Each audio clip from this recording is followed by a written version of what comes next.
we've a special documentary marking 3 decades of the extraordinary action from the World's Strongest Man competition from some amazing destinations. 30 years of pain on Challenge.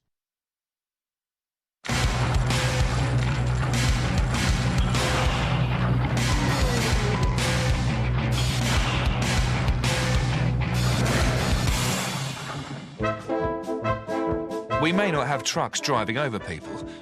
We wouldn't let anyone hammer a nail with his head. And any bar bending has always been done with the arms. But one contest has been helping to determine the world's strongest man for 3 decades. This is its story.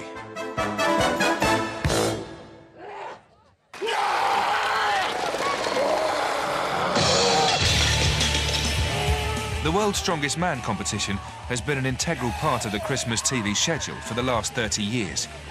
The shows have provided dramatic victories, extraordinary displays of strength, and every so often, some eye-wateringly painful injuries.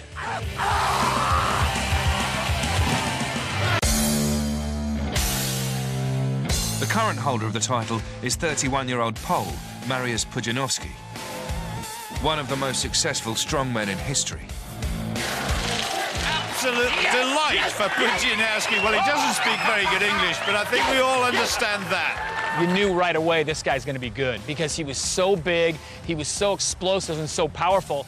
There's nobody that's even come close to stepping up to his intensity, his strength, his durability. There's no weakness, there's no chink in his armour at all. Lift. Every event's a good event for him. Good lift. He's really fast, extremely strong, and probably the most efficient strongman that ever have been. Mariusz Pudzianowski is literally the greatest of all time. Pudzianowski's first appearance in the competition was back in 2000 in Sun City, South Africa. Before then, he was a keen amateur boxer who was encouraged into weightlifting by his father, a successful Olympic lifter in his own right. Having established himself as a World's Strongest Man legend, Pudzianowski is now a celebrity in his own country, and his fame has impacted heavily on his fortune. He now owns a property development company and a chain of supermarkets. All this, though, hasn't affected his hunger for competition. He's done it! He's won the event! Pudzianowski may be considered the best ever, but he is just one of a whole host of strongmen who have graced the competition over the last 3 decades. The first 3 contests between 1977 and 79 took place at Universal Studios in California and featured only athletes from the United States. A varied collection of football players, powerlifters and bodybuilders were assembled, as well as one guy that you really didn't want to make angry. Lou Ferrigno, a.k.a. the Incredible Hulk.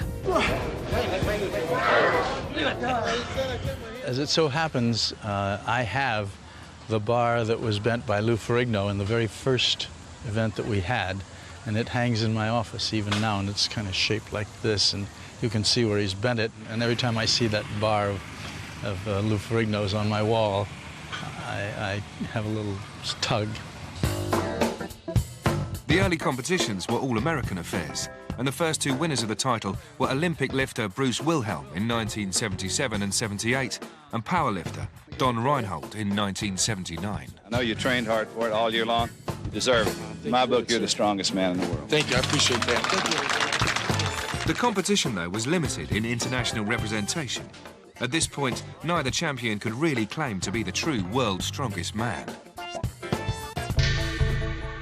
But waiting in the wings was a man who would go on to lay a legitimate claim to the title. Just beneath that outer layer of warmth and fuzziness, there's this boiling rage. There's this beast of a man.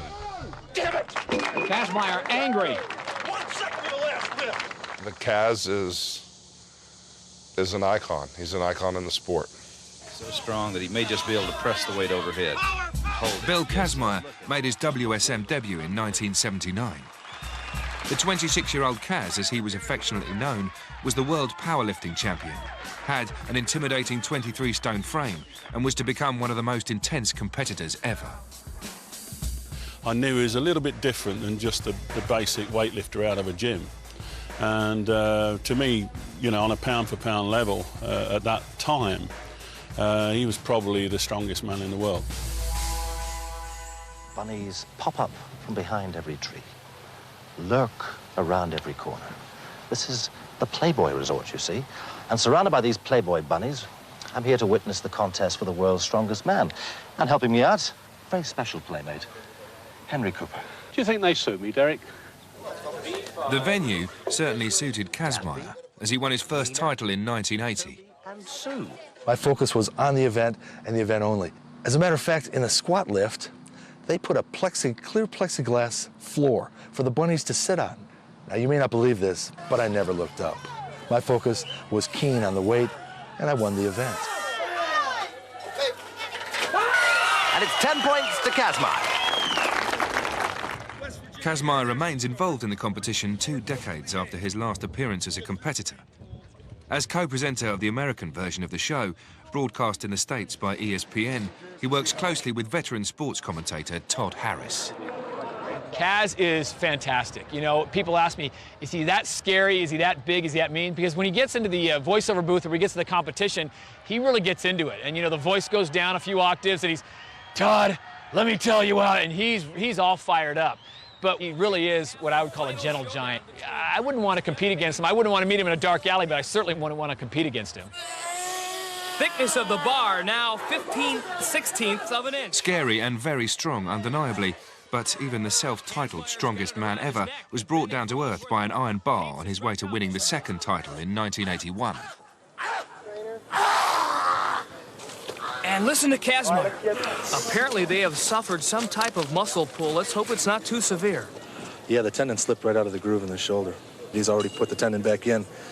And if we can get the deltoid to settle down, it tore a little bit when the tendon popped out. We'll be okay for the squat and the deadlift. Okay. Piper in the yellow lane, Waddington in the blue. The reigning champion was becoming increasingly irritated by the PA announcer's description of opponent Dave Waddington, the man with the strongest legs in the world, apparently. As Kazmaier stood under the bar, eyes bulging and holding a weight of 440 kilos, he was determined to set the record straight. Right here. You decide. And so the chef. Kazmaier's domination of his opponents was complete as he strolled to his second title. He had equalled Bruce Wilhelm's record, but there was little doubt that the man from Alabama would go on to eclipse his countrymen and fulfill his claim to be the strongest man who ever lived. I'm Mike Anthony saying thanks.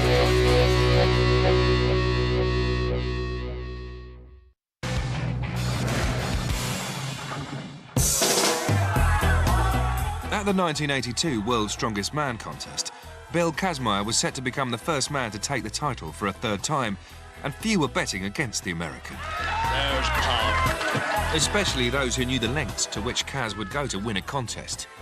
Any contest. Can you imagine being a beginning lifter, having a hard time putting food on your table and eating 500 grams of protein a day?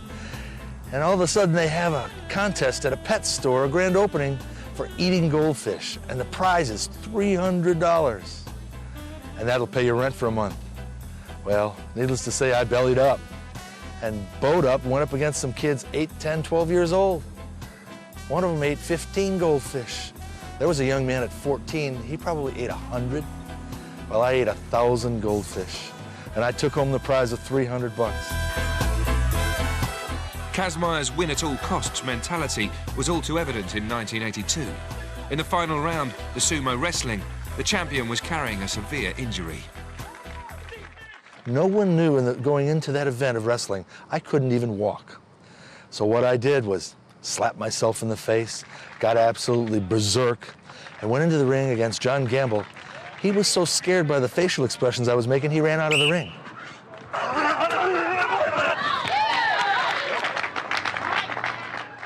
Kazmaier was indisputably the strongest man in the world. The first to win the contest 3 times, he had raised the bar for those who followed. Bill Kazmaier believed that he was the world's strongest man. He ate it, lived it, slept it, dreamed it, breathed it. Bill Kazmaier probably was the strongest or is one of the strongest guys ever. But there would be no fourth title for the American in 1983. For the first time, the competition moved away from the United States and travelled south to Christchurch, New Zealand. Kazmaier did not travel with it. And he's bellowing like the bull of Bish. That left the door open for a new champion. Geoff Capes was Commonwealth shot put champion in 1974 and 76, and now coaches the next generation of British field athletes. But he is best known for his exploits in the world's strongest man. He makes it look so casual, and it's clear. He's pleased with that. I was very proud and privileged to not only win it, but to represent my country as it was then and be the first to actually win it for Great Britain. Britain's favourite strength athlete emerged victorious from one of the strongest fields assembled. Despite the absence of the defending champion, few could argue with the true international nature of the competition or the quality of the field.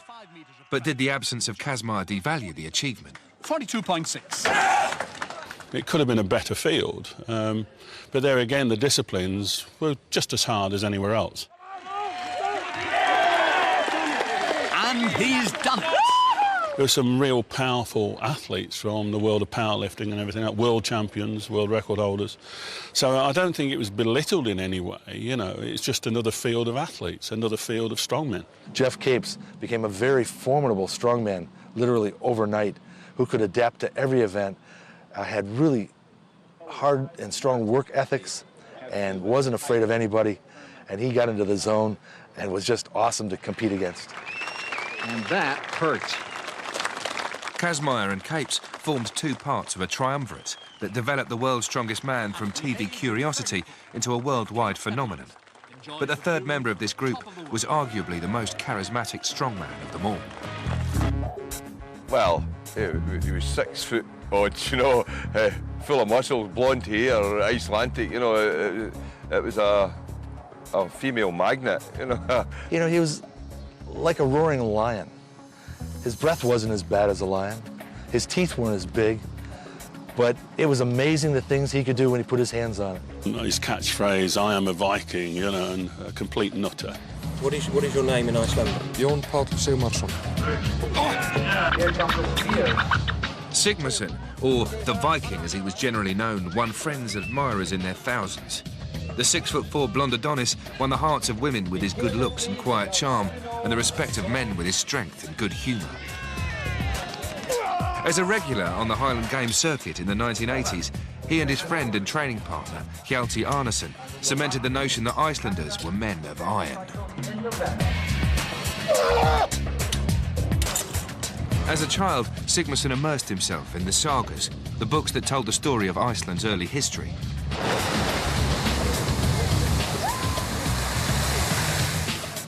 This interest gave him the pride and determination to succeed.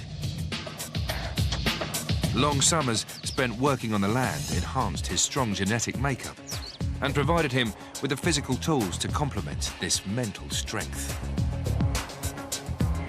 He went to training, whatever happened, even if it was a big snowstorm, whatever happened, he always showed up in the gym in the end of the day.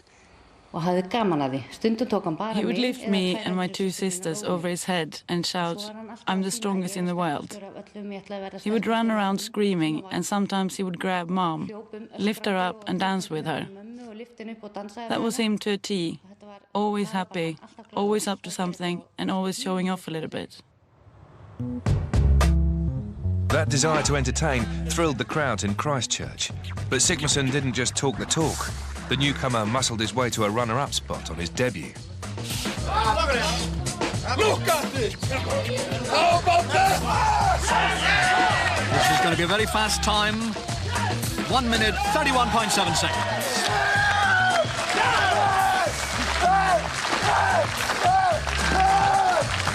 Do you get the feeling he's moderately pleased with that performance? He had to steal the spotlight all the time somehow. That seems to work for him because he took the confidence of the other competitors away. It was most annoying for Kazmaier and Capes. With this rivalry between John Paul and myself, It was really all the Europeans against Kaz. Let's put it another way. If I've got no chance of winning, and Simon Wolfser or John Paul Sigmarsson has, then we're going to work as a team for the last 2 events, so one of us wins. Come on, it would give you an unholy delight to beat the Yanks, wouldn't it? It would give me great delight to beat the Yanks. So Kazmaier had a point. The competition was now becoming a European affair. Gone were the days when 8 of the 10 contestants were American, with a token European or 2. More significantly, the competition continued without the man who had claimed a hat-trick of titles. After a disagreement with the competition organisers following his 3rd victory in 1982, Kazmaier was excluded for the next 5 years. In looking back, and at the time, it was a bit disappointing that I wasn't invited to at least try for a 4th. I went to the mailbox. There was no letter of invitation. I waited by the phone. I cried at night. No, not really. But it just wasn't meant to be. Even without Kaz, this was a golden era for World's Strongest Man. At times, Capes and Sigmarsson seemed to be running their own personal contest as they shared the title for the next 4 years. But there were also impressive cameo roles played by other immensely powerful men, most notably Ab Wolders and Cees de Vroeg of the Netherlands. A great achievement by the Dutchman. Wait for the go, both of you. There was great entertainment as well as amazing displays of strength as Sigmarsson and Capes went head-to-head. It seems good for Geoff. But just look at that power, and Geoff's hurt.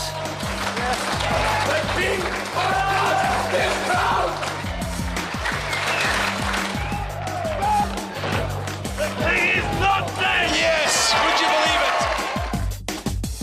it? I have a very big problem over there.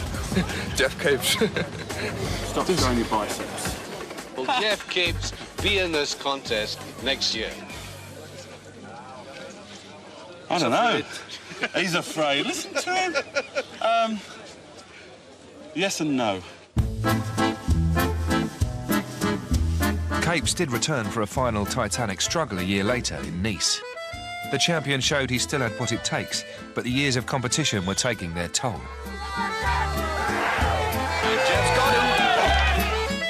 It was Sigmarsson who dominated the contest and regained his crown. And he's beaten Capes by a full 3 seconds. Honours were now even. Both men held 2 titles, but the Icelander was still only 26 and had his best years ahead of him. Capes, 11 years older, was ravaged by shoulder injuries. The Icelander had Bill Kazmaier's record in his sights.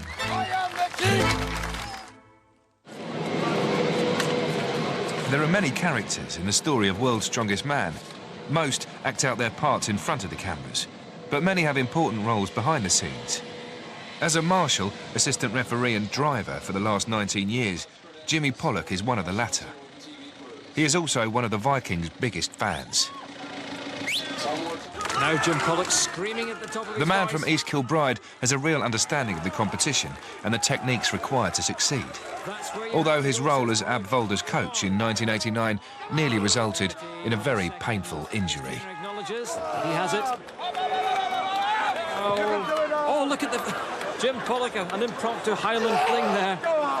That must have hurt. His distinctive kilt and fiery temper are also well known on the Highland Games circuit. And it was while John Paul Sigmarsson competed in this ancient sport that he and Jimmy became friends. He would phone me up in the morning and say, now we go to the pub. And he liked the pub, the Bonnie Prince Charlie it was called. He loved the manager's wife was the cook there, and she used to make lovely homemade soup. And John Paul used to get the big baking bowl full of homemade soup. He liked that place, and they liked him.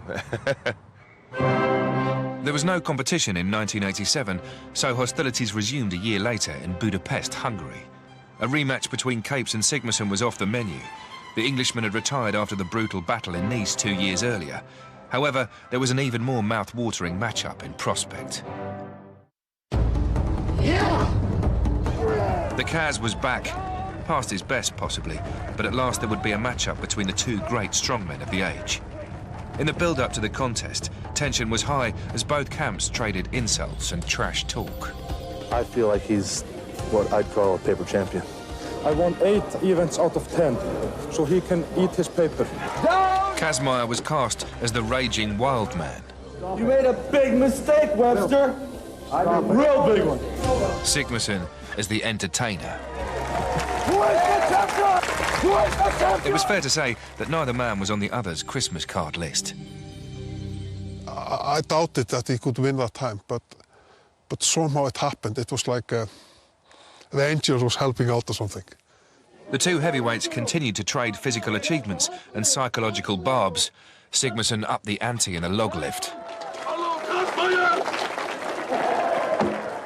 Kazmaier was not too happy. Kazmaier went crazy in this competition. Totally crazy, and he really wanted to win. Kazmaier took revenge in the sack race as he cleverly tied the 200-kilo weight to his belt and became the only man to drag it the length of the gruelling 50-metre course. But in a contest where fate seemed to be against the American, even his attempt to mock John Paul's famous laugh backfired.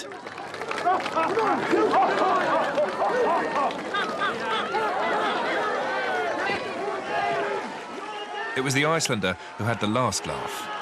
Sigmarsson equalled Kazmaier's 3 titles with a stunning display in the Atlas Stones. He was really pleased about that because Kazmaier had been reading articles about John Paul, not very positive. They were not like a very, very good pals at that time, but later on they became very good friends. The Viking had a hat-trick of wins. Kaz had the same. The big question after 1988 was which man would be the first to claim 4 World's Strongest Man crowns, and at what cost.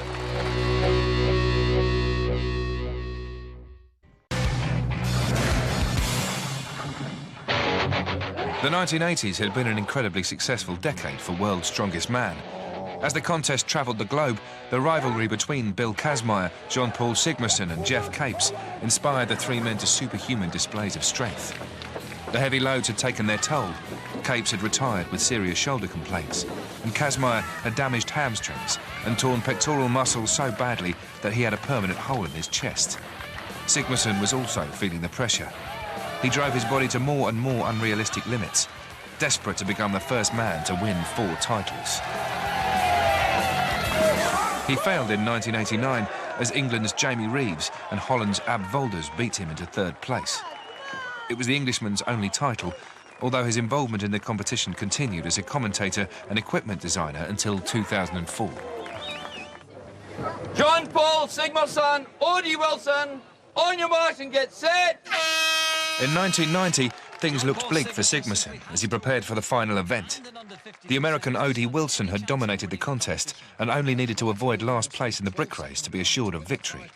His opponent needed something of a miracle. His task was to carry the 100 kilos of bricks round a 200-metre course in less than 53 seconds and hope that the American faltered. Look at the speed of John Paul Sigmarsson and Halti Andersson following him every inch of the way. Odie looks like he's tiring really, really badly. And Halti's watching that clock. Every second's going past, but look at the time. He's approaching the finishing line. He's got to beat 52, and he's done it! He's done it! Odie's got to finish in under 1 minute 4 now to assure himself of the title. It's a struggle. Let's see how the time is. Oh, no! John Paul's the champion! I told you all the time! I told you! I bloody told you! Odie Wilson would remain in many people's eyes the strongest man never to win the title. I'm not taking anything away from Sigmarsson, but I feel within myself,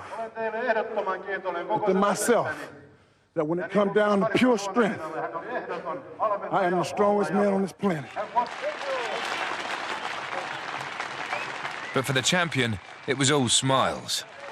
He was just a guy having a good time, making jokes, happy before, happy after, with the trophy, and I think he was a great man.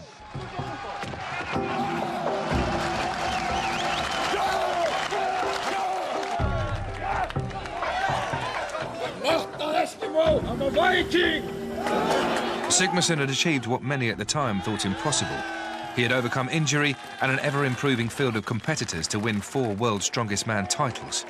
He was the most successful strongman ever. I am the strongest! I am the Viking! Yeah!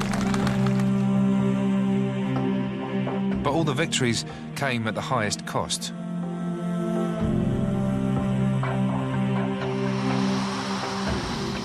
On the 16th of January 1993, in his gym in Reykjavik, John Paul Sigmarsson died of a massive heart attack. A congenital heart problem had been seriously compounded by years of intense training, competition and huge calorie and supplement intakes. One of the brightest lights of the strongman world had been extinguished. Everyone remembers where they were when they heard the news. And it was a really, really sad day because he was like an ambassador for Iceland, you know, good health, good condition, good looking.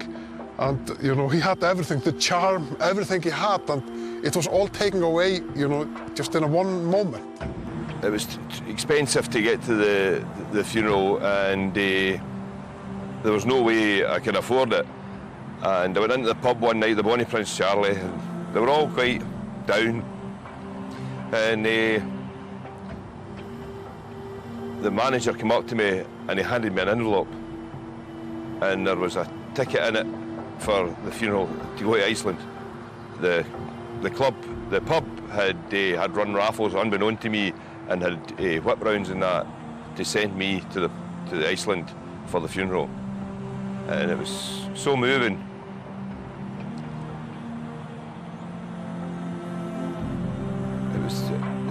It just put in perspective what people thought of him, that they would do this for him. And I managed to go back 2 years ago in November, and it was so different. No snow on the ground, and being able to see his headstone with the picture in it and that. It was very moving. He was a good guy.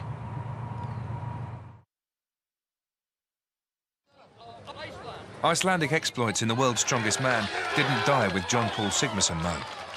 After winning in his first appearance in 1991 and coming second in the following 2 years to Ted van der Paar and Welshman Gary Taylor, Magnús Ver Magnússon would go on to dominate the 90s, much as his countrymen had the 80s. To win the World's Strongest Man first time was something special, because I was invited as a reserve because John Paul got injured. Not so many people were expecting the reserve guy to come in and win. I saw Magnús Ver as one of the greatest strongmen in history because of his talent, his practice, his ability with the events. He was flawless. He was quick, and in some races very fast, and strong enough to beat the strongest guys on points. Ver Magnússon always had the reputation of a very technically correct champion, but there was one mistake that would haunt the Icelander. Worst of all, he made it in his home country. I should have won 5 titles. I only got 4. And the reason being is I should have won when it was held here in Iceland. And it came down to the last event, which was the Húsafell stone carry. And I did the mistake. I picked the stone up too high on my chest, so it was blocking my view. Couldn't see where I was going, so I decided to kind of, stop and try to, lower the stone a little bit. But instead of lowering it, I dropped it. So that costed me the title that year. And he's losing it. The Húsafell stone is gone. Ted van der Paar got that title, so that was the luckiest day of his life. Ver Magnússon would be without his crown for the next 2 years. After van der Paar's tenure as champion, Welshman Gary Taylor won the title in Orange, France, a stunning location. One of many over the years in World's Strongest Man.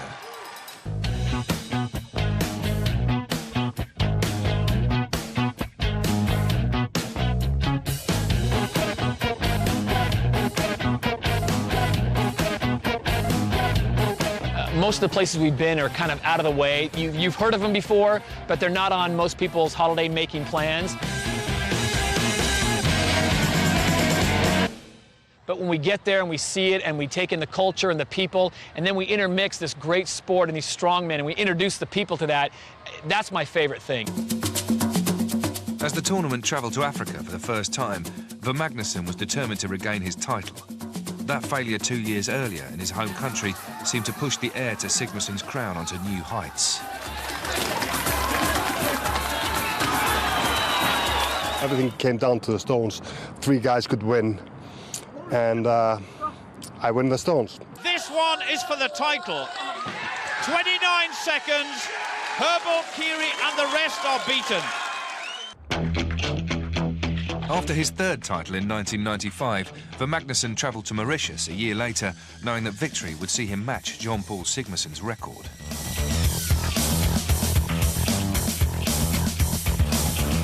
Magnússon again. He must get this one up. Ready? To keep Another faultless display gave Magnússon his 4th and final victory. Of the 19 crowns that had been awarded, 8 had gone to the tiny country of Iceland. Tremendous.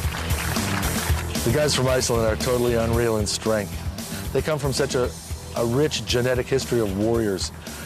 They're ready to work with their hands and bust their back every single day and think nothing of it. So to have 4 wins back-to-back, Magnús Ver, Jean-Paul Sigmarsson, to me it's not unexpected. Iceland has had some great champions in the past, but this man may well go down as the greatest ever. His strength wasn't that great, but again, his tenacity, his will to win, to stand on that podium and take that trophy was greater than anybody at the competition, and that's why he took 4. 12 years have passed since Ver Magnusson's final victory in Mauritius and the 2008 contest, but one man's career spans that period. In that time, 8 men have claimed the world's strongest man title. In 1998, Magnús Samuelsson was one of them. Just another day, huh? Samuelsson looked favourite to take the title in 1998 as the competition travelled to Morocco. If you can imagine a deep freezer full of food, that is about the same weight as each of these weights. Every contest always has a turning point. And I knew if I can beat Ahola in the power stairs, then I'm going to have a big gap on him, because that was an event he was expecting to beat me in. It's going to be very, very close. Just one more to go. Yes, I think he's got it. Samuelsson was part of the Scandinavian revolution that dominated the contest in the late 90s and early 2000s, before the arrival of Mariusz Pudzianowski. This group were friends who enjoyed a camaraderie seldom seen in the sport. The relatively diminutive Jouko Ahola was the first of them to take the title in 1997. He became a 2-time champion in 1999. Oh, so easy in the end, and looking capable of doing even more. 10 big points for Finland. Jouko was just unbelievable. And, you know, in America, we're saying this guy could play American football because he's so quick, but he also had such incredible strength in the stationary position. Bench pressing, squat lifting, things like that. Jouko was phenomenal, but he was so trim and cut. It was like, this guy can't be the world's strongest man, and he did just enough that year to squeeze in and win the titles. He was a tough contender to compete against because he never ever gave up. You could have a 10-point lead on him and he will still try to kill himself to catch up, which most people don't. Scandinavian dominance continued up to and into the new millennium. As the competition started a 2-year residency in Africa, Jouko Ahola's countryman, Jani Virtanen, became the latest man from the region to win the title. At the time, the Finn's victory surprised many due to his relatively slight frame. Virtanen is flying. This is brilliant. Absolutely superb. He's going to be so close. He's done it. He's done it by a whisker. 25 seconds dead. And at last, Jani Virtanen has got the victory he wanted. Jan is one of the most underestimated strongman champions I've seen. He's phenomenally strong. Scandinavia have always competed well in World's Strongest Man. And remember that Finland have done it twice in the last 3 years. He can move extremely well. And that combination is really hard to beat in a strongman contest. And he's done it! Jani Virtanen is the world's strongest man.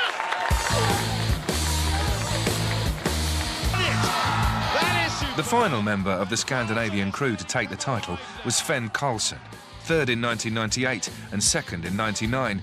The Norwegian brought a fantastic blend of showmanship and Viking power to the contest when he won the title in 2001.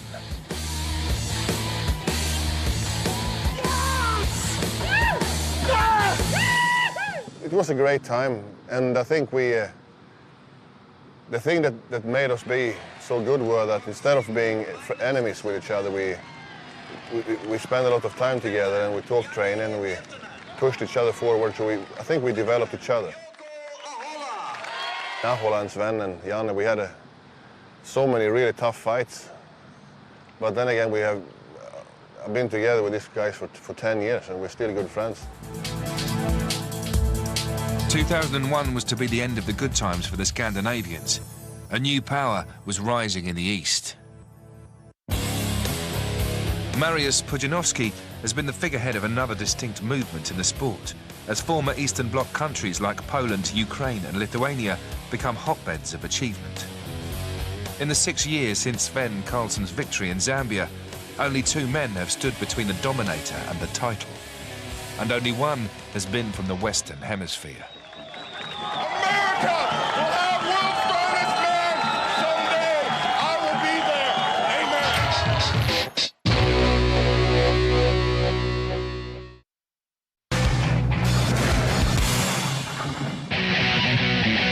The world's strongest man reached the ripe old age of 30 in 2007, and it's a contest that has seen many changes in those 3 decades.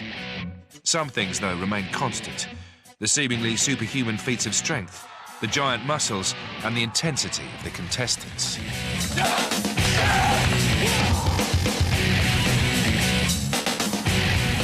Charleston, West Virginia, venue for the 2008 final and home to Phil Pfister, the most successful American strongman since Bill Kazmaier, and the only non-European to wrestle the crown for Mariusz Pudzianowski. Pfister became world's strongest man in 2006 in Sanya, China, in one of the most dramatic finals in the competition's history. You know, the 06 final really could not have been written any better. It was really just kind of a fairy tale contest for me. You know, Mariusz is a fantastic athlete. He's unbelievable. And maybe I caught him napping just a bit, but I was definitely the best man in 06. Athletes sort of talk about the flow and talk about being in the zone, and when everything's going just right, you have these sort of out-of-body experiences as you're competing. After 4 straight event wins, Pfister knew that victory in the Atlas Stones would give him the title. You know, it was just a little bit wet out, so I approached the first stone very cautiously. I didn't want to slip and fall. Kind of cool, calm, and collect, because I knew that it didn't matter how fast you put up the first 4. It only mattered how fast the last one went on the platform. So I could actually hear Mariusz's stones going in just a moment, just an instant before mine, at least on the first few. At least that's how I heard it, that's how I perceived it. And when I finally got to the 5th one and threw it up there and could see it was going in the hole and glanced over and Mariusz didn't have his in the hole yet, then I knew that I'd won. That time is going to go, surely. Pfister's got in front, and he's edged it!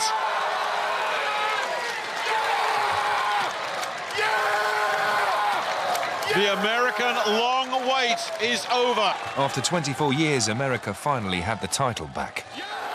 The culmination of a decade of suffering. For somebody to actually be behind like he was and win 5 events in a row, it's amazing the power he drew on. I think it was truly destiny.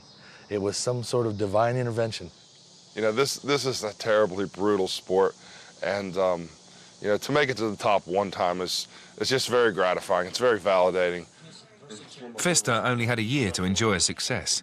Just 12 months after that fantastic victory, the American, along with the rest of the field, could only watch and marvel as Mariusz Pudzianowski reclaimed his crown in spectacular style. The Dominator was back at the top. He has just got to get in under 20.01 seconds, and he has shattered it. Mariusz Pudzianowski is your champion.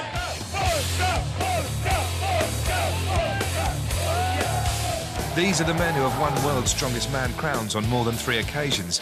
But Mariusz Pudzianowski, more than any of them, appears to have the potential to dominate the sport almost at will.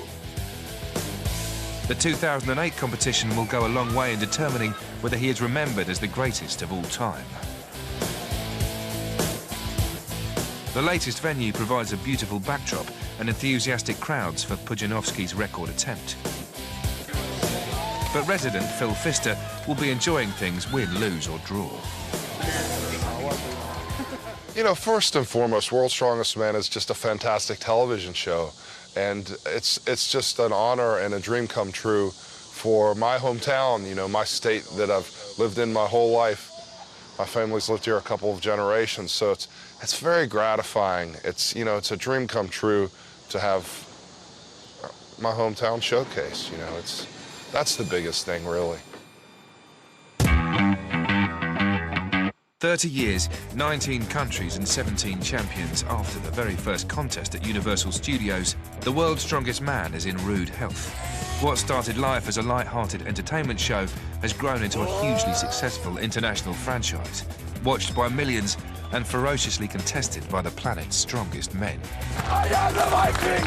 Are you down there?